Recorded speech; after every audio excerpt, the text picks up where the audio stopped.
Good evening. This is another in the series, Gone But Not Forgotten. I wonder how many of you will recognise this guy. I suspect very, very few of you. This is sculptor extraordinaire John Sherlock, 1933 2020. And I only wish I could have actually met this man in the flesh, because he's truly remarkable, but not just for being a sculptor. So, who was John Sherlock? Well, he was born in Derry Londonderry, 1933, and he came through the local school, Rosemount Boys Primary, went to St Columb's College, went to Belfast Art College, went into teaching, and became a lecturer in St Joseph's Training College. And somebody said about this guy that when God was giving out giving out talents, John Sherlock got more than his fair share. And such a range of talents too. This was a man who appeared to be able to turn his hand to anything and make it a success. He was charming, he was humble, he was patient, he was gracious. Nobody had a bad word to say about him. He was very sociable, and he was just a gentleman, an all-round gentleman. Very early on, he developed a love of music. He was a violinist, he was a pianist, he was a festival winner along with his sister. He broadcast on BBC radio. He was so good. In his later days, into his teens and 20s, he was an avid traveller. He crossed back and forward across America by Greyhound bus. He learnt Spanish. He had a passion for all things transport. So he moved from motorbikes to sports cars to aeroplanes to sailing boats. And there just seemed no end to the strings on this man's bow. In the 1960s, he made a career move, many career moves throughout his life. He became a hotelier. He and his sister and her husband ran the very successful enterprise that was the Chimney Corner Hotel. And later, after he had married his wife Rosemary, he managed a successful property business. But that wasn't the end of it. Whenever his son was born in 1978, he developed all the interests that would bring his son forward. And what his son was doing, he did.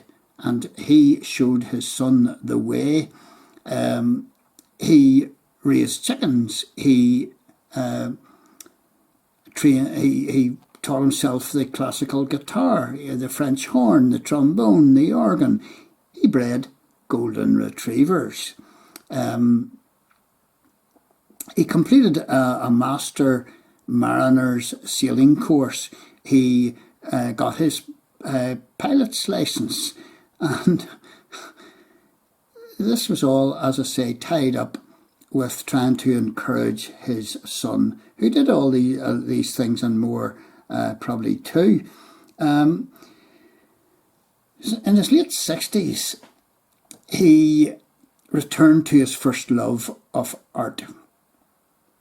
And this was focused really on sculpture.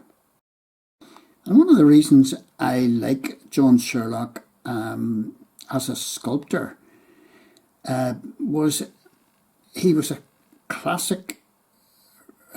He embraced classic realism in his sculptures, and he produced bronze heads of such notable people as Seamus Heaney, John Hume, David Trimble, Derek Hill, Father Dennis Fall, and many others. His stag heads stand at the gates of Glenveigh Castle in Donegal. Then he took on bigger projects. Yes, he has a number of large sculptures, full figure sculptures done around the place. Lisburn and Belfast, he has Mary Peters. You can see that one at the track side, at the Mary Peters track. He's got Harry Ferguson, the famous inventor, tractor inventor and aeroplane inventor, and so much more. Down at Dromore, he is a cardiologist, Frank Pantridge. At Lisburn Civic Centre, he invented the portable defibrillator. He's got the lady and child running away from danger down at the Belfast War Memorial. He's got a massive UDR and Greenfinch sculptor in the centre of Lisburn by the museum. They're stopping traffic. This one took him, I believe, 2 years in the making, and he's assorted sculptures all over the place, as far away as France and USA and Southern Ireland. He's got, remarkably, one of his sculpture plaques adorns the entrance of the FBI building in Washington. And John Sherlock's output was prolific and, as I say, completely realistic, real detail shown in each sculpture, time and care and energy focused. All these sculptures were set in bronze. This is Monsignor Dennis Fall. This is Seamus Heaney, who actually was a fellow pupil of John Sherlock at St Columb's College. And this is the bust of David Trimble, politician. This is John Sherlock with his Frank Pantridge sculpture at Lisburn Civic Centre. And John Sherlock would regularly spend 12-hour sessions in his workshop. His output was prodigious. The man produced so much, and it was only in his later life that he was actually doing this. This is his Louis MacNeice, famous poet from Ulster. John Sherlock worked right up until 2018 when he retired. But one of his last commissions was a work for the Star of Sea Catholic Church in White House, and after that he retired, but he had already received an OBE for his contribution to Northern Ireland art, and he was a member of the Royal Ulster Academy. So I want you to see some of his work, and I have videoed quite a number of his sculptures. So I'm going to show you clips from various videos I have made on them and see what you think yourself. John Sherlock, just an amazing guy, an amazing artist, and a fine human being. John Sherlock, gone but not forgotten. And this is the Harry Ferguson sculptor, looking over the gate.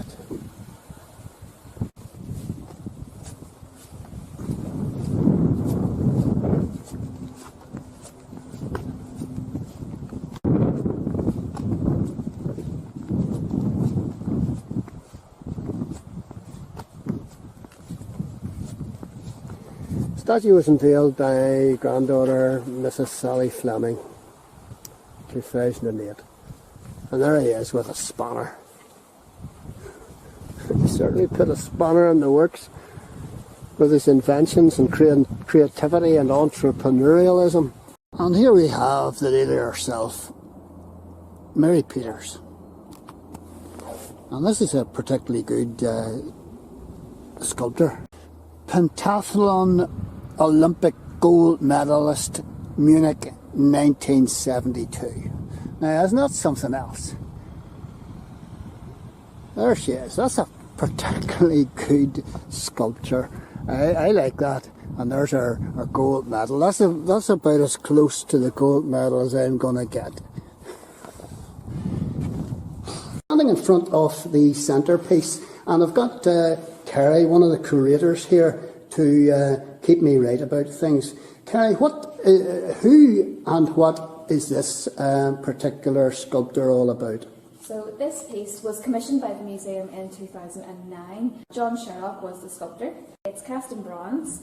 It was cast from, or made from, a life-size model of a mother and her child. The title is Blitz Survivors. So really this is meant to portray a mother leading her daughter through the ruins of Belfast the day after the first the Blitz, the raid on the town. So you can see a lot of details in the piece. Yes. But one thing that isn't obvious straight away, this is probably the best part of the sculpture, which contextualises the piece and gives it its date, is the newspaper that you will see here.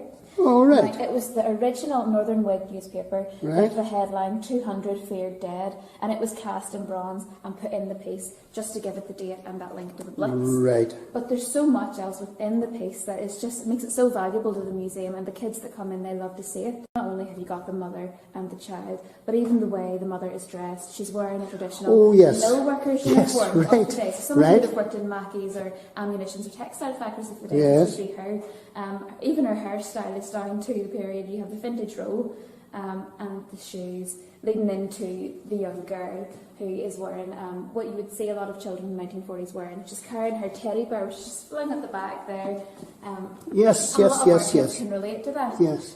But even down to the cobblestones. But this is what I have come down to see. This is the John Sherlock sculpture tribute to Professor Frank Pantridge, inventor of the defibrillator.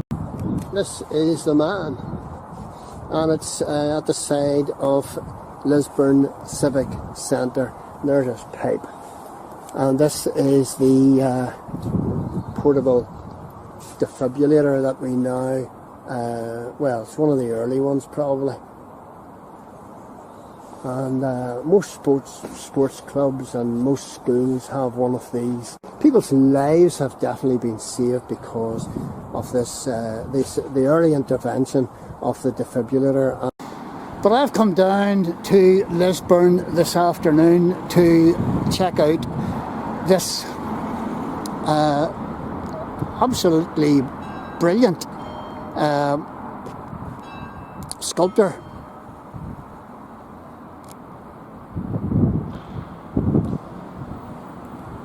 And the detail on this sculpture is fabulous. And it's a tribute to the men and women who served in the UDR throughout the Troubles